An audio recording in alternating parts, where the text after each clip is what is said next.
नमस्कार, आप देख रहे खबर बिहार और मैं हूं आपके साथ राजेश कुमार।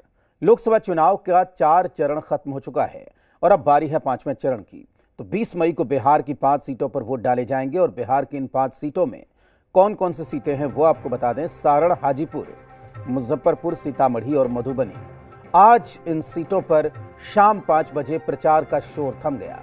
5वें चरण में बिहार की मुजफ्फरपुर लोकसभा सीट को अगर हम छोड़ दें तो सभी सीटों पर नए प्रत्याशी पुराने योद्धाओं को टक्कर दे रहे हैं। सारण लोकसभा में बीजेपी प्रत्याशी राजीव प्रताप रूडी का मुकाबला आरजेडी के रोहिणी आचार्य से है। हाजीपुर सीट की अगर हम बात करें तो यहां से एनडीए प्रत्याशी चिराग पासवान का मुकाबला आरजेडी के शिवचंद्र राम से है। पिछले चुनाव में यहां से एलजेपी के टिकट पर चिराग पासवान के चाचा पशुपति कुमार पारस ने चुनाव जीता था। सीतामढ़ी में भी नए योद्धा के तौर पर देवेश चंद्र ठाकुर चुनावी मैदान में ताल ठोक रहे हैं। पिछले चुनाव में यहां से जेडीयू के सुनील कुमार पिंटू ने आरजेडी के अर्जुन राय को चुनाव हराया था। इसी तरीके से मधुबनी में भी पुराने योद्धाओं का मुकाबला नए योद्धा से हो रहा है। आपको बता दें कि पिछले चुनाव में मधुबनी से बीजेपी के अशोक यादव ने विकासशील इंसान पार्टी के बद्री पूर्वे को पराजित किया था। इस चुनाव में अशोक यादव का मुकाबला नए योद्धा यानी कि आरजेडी के अली अशरफ फातमी से हो रहा है।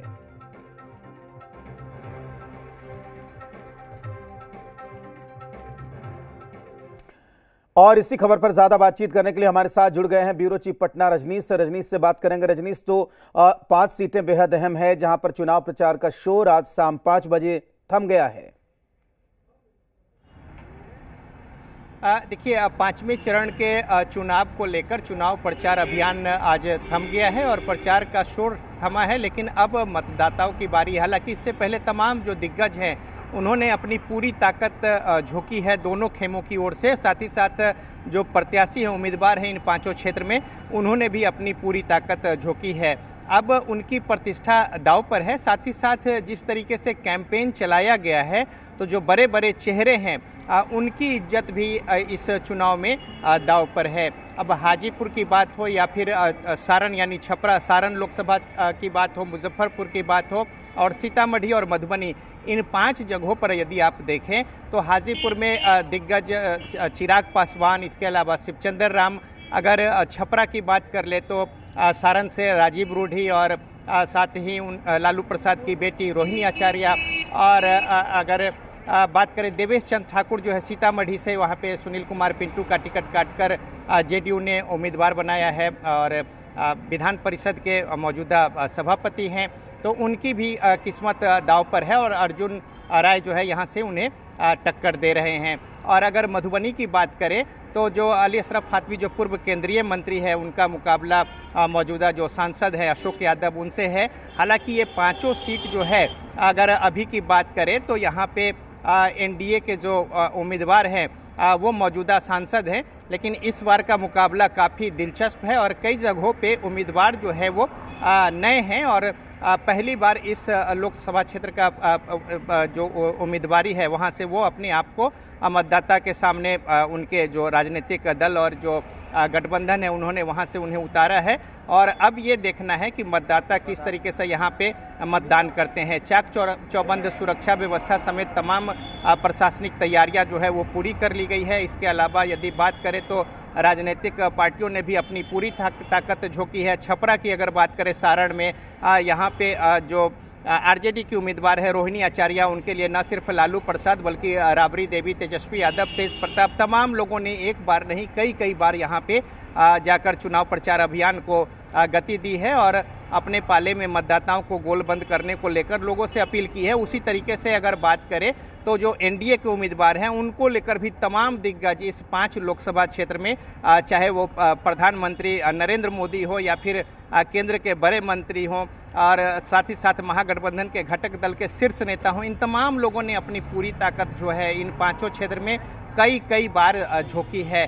तो अब ये मुकाबला जो है बड़ा ही दिलचस्प हो गया है और ये देखना है कि अब मतदाता जो है किस तरीके से वोट कास्ट करते हैं। एक जो मतदान फीसदी की बात है, तीसरे चरण में जो एक तेजी देखी गई थी, चौथे चरण में थोड़ा नरमी रही।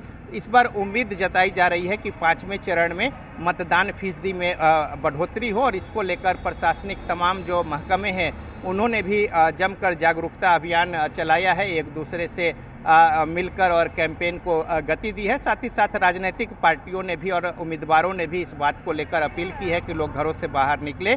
तो अब ये देखना है कि मतदाता किस तरीके से घरों से बाहर निकलते हैं और जो अभी से लेकर और चुनाव के दिन मतदान कास्ट को लेकर जो इस बीच जो समय है मन बनाने का, उसमें जो मतदाता मन बनाएंगे और उसके बाद वोट कास्ट होगा। तो पांचवा चरण धीरे धीरे चुनाव जो है वो मूर्त रूप ले रहा है। ये पूरा एक्सरसाइज एक लंबा चौड़ा समय रहा और करीब करीब 2 महीने का ये फेज अगर आप देख लें तो पांचवें चरण जो है वो अब आगे बढ़ रहा है और मतदान का दिन और इसको लेकर आज का चुनाव प्रचार अभियान जो है वो थम गया है, शोर थम गया है। अब अंतिम तौर पे मतदाताओं को लेकर जो उम्मीदवार है अपने स्तर से उन्होंने बातें कही हैं और अब मतदाताओं की बारी है और ये देखना होगा कि 20 तारीख से किस तरीके से लंबी कतारें होती है। बिल्कुल रजनीश, जो जिस बात का जिक्र आप भी कर रहे हैं कि दोनों ही धड़ों से जो बड़े नेता हैं वो लगातार वहाँ पर पसीना बहाते हुए नजर आए। वहाँ पर उन्होंने खूब मेहनत की। कई सीट है जहाँ पर प्रधानमंत्री की सभा हुई, हाजीपुर में हमने देखा अमित शाह की सभा हुई, इधर से भी लालू प्रसाद कैंप किए हुए हैं, सारण में तेजस्वी यादव लगातार प्रचार कर रहे हैं। तो दोनों ही पक्षों की तरफ से किस तरीके की मेहनत इन 5 सीटों पर देखी है आपने? देखिए, दोनों ही पक्षों की ओर से समीकरण के हिसाब से कौन से लोग कहां पे कितना प्रभावी होंगे उस तरीके से कैंपेन हुआ है। मसलन आप देख लीजिए कि सारण की अगर बात है, राजीव रूढ़ी अगर उम्मीदवार हैं एनडीए के, तो आप देखिए कि प्रधानमंत्री उत्तर प्रदेश के मुख्यमंत्री योगी आदित्यनाथ भी वहां पे आके कैंपेन कर रहे हैं। इसी तरीके से प्रभाव वाले क्षेत्र में अगर हाजीपुर की बात करें आरजेडी की ओर से, तो महुआ में भी कैंपेन हो रहा है तेजस्वी यादव का और राघोपुर में भी जो उनका विधानसभा क्षेत्र है जो कि हाजीपुर लोकसभा क्षेत्र में आता है वहां भी हो रहा है। और साथ ही साथ दूसरे जो तमाम जगह है, चाहे वो चेहरा कला हो या फिर राजा पकड़ हो, इन जगहों पे भी वो जा रहे हैं। इसी तरीके से लालू प्रसाद जो है एक तरीके से वहाँ कैंप ही कर दिए थे छपरा में।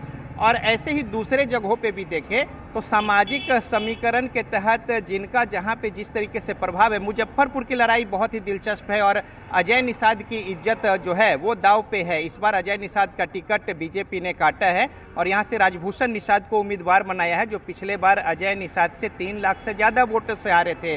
लेकिन अजय निषाद जो है वो महागठबंधन का दामन थामकर कांग्रेस के कोटे से यहाँ पे उम्मीदवार होकर मुकाबले को दिलचस्प बना दिया है। तो ये लड़ाई भी मुजफ्फरपुर की बड़ी ही दिलचस्प है इस बार। और साथ ही साथ कैंपेन जो है उसी आधार पे यहाँ पे देखने को मिला है कि सामाजिक समीकरण जो है बिल्कुल, यानी कि दोनों ही पक्षों ने रजनीश कोई कोर कसर नहीं छोड़ी है इस 5 सीटों पर। अब देखना यह है कि जनता किसके पक्ष में मतदान करती है। बहुत शुक्रिया रजनीश पूरी जानकारी के लिए। इन 5 सीटों पर चुनाव को लेकर जो भी तस्वीरें निकलेगी, जो भी समीकरण सामने आएंगे, वो हम पल पल की अपडेट दर्शकों तक पहुंचाते रहेंगे।